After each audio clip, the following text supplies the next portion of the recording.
Hey, my name is Tyler Boronski. You're watching my YouTube channel where I'm sitting down with recognizable faces in entertainment and in the digital space. Today's guest, she's an 18-year-old social media creator with a ton of followers on Instagram, specifically using Instagram Reels. We'll get into that soon, but she is Stupid Steff on the internet.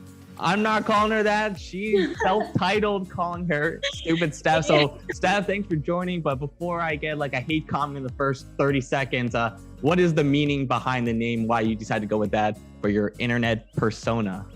So usually whenever I'm talking to my friends or like I'm meeting people for the first time, I always say whatever I post, like the stories I post on Instagram, I always somehow say like the weirdest things to people. And the way people look at me, they're always like, you're so like, the things you say are so stupid. Like I was hanging out with a bunch of kids maybe like a week ago and I was like, oh yeah, one of my dreams is to be best friends with Tana Mongeau. And everyone was like, you're so stupid. Like, it's just so weird. So I was like, you know what, like, why not just call myself Stupid Steff and go with it?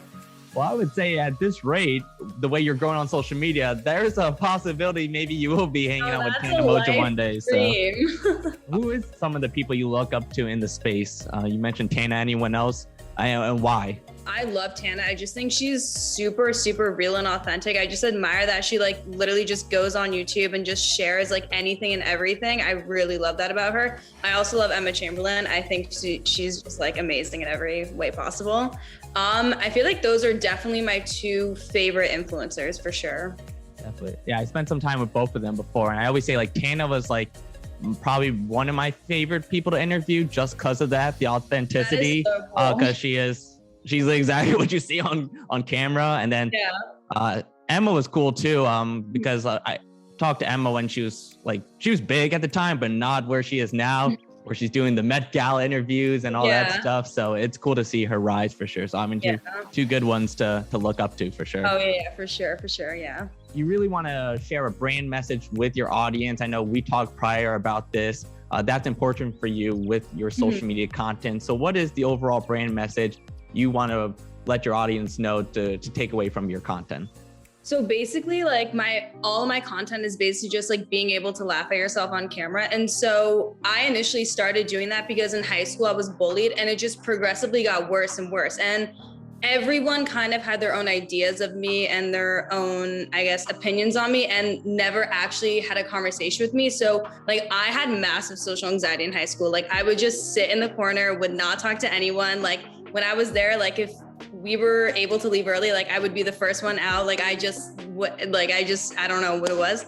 And so when I started doing social media, I was like, I want to put my real self out there, whether like people might think it's weird or whatever, just so that way, like at first I wanted those girls who were so rude to me just to see it. So they could be like, okay, wow, that's actually what she was like. But as I continued to do it, it was more of like an outlet for me that like I wanted other girls who were going through the same thing that I was going through to kind of just look at me and be like, kind of like voice what other people were feeling, because especially junior year of high school, I was going through a very bad time of a lot of anxiety and a lot of depression. And that's when I first started getting into like YouTubers and watching Emma and Tana. And those are my two favorite. And I used to watch them all the time in my room. And I would just like be thinking to myself and I was like, oh my God, like they're so cool how they just like express how they are online and like they just don't care.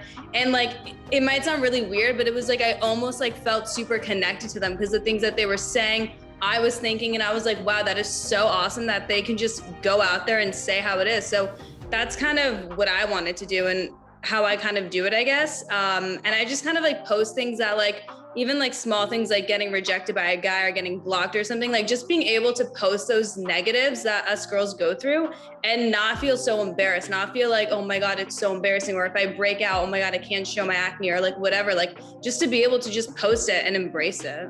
I mean, you said posting became like an outlet for you after going through what you did in high school, but to be able to express yourself authentically online, it's easier said than done. So what was that process like to develop just the I don't care mentality? I'll post whatever I want because I want to post it at the end of the day.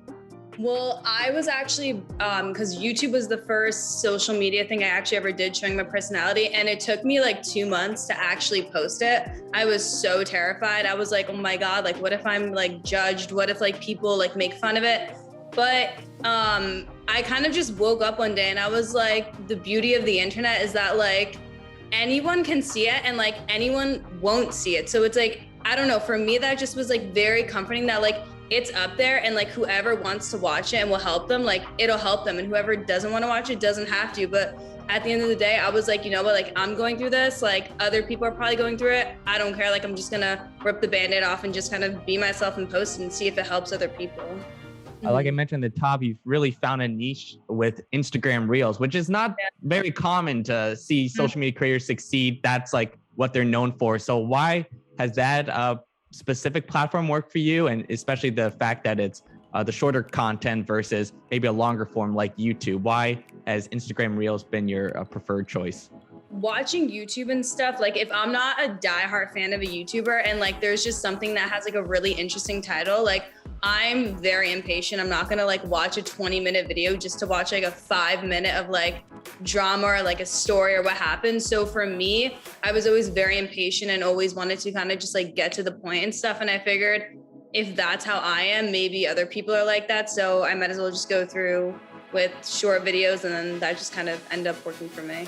Wrap it up here. I know you mentioned in another interview that you would like to make social media your full-time career, your full-time living, and maybe avoid college if you don't have to go that route. So what steps are you taking right now to try and make that a reality for you?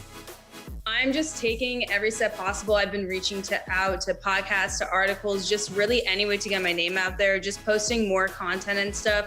I'm not the biggest school fan, honestly. Like I'm just gonna be straight up. School just makes me so miserable and depressed all the time that like for me, this is like the only way like I'm gonna do anything with my career like this. It's either this or it's nothing. And because school makes me so just not in a good mental state, like I'm just working very hard at just doing the best I can to really just make it.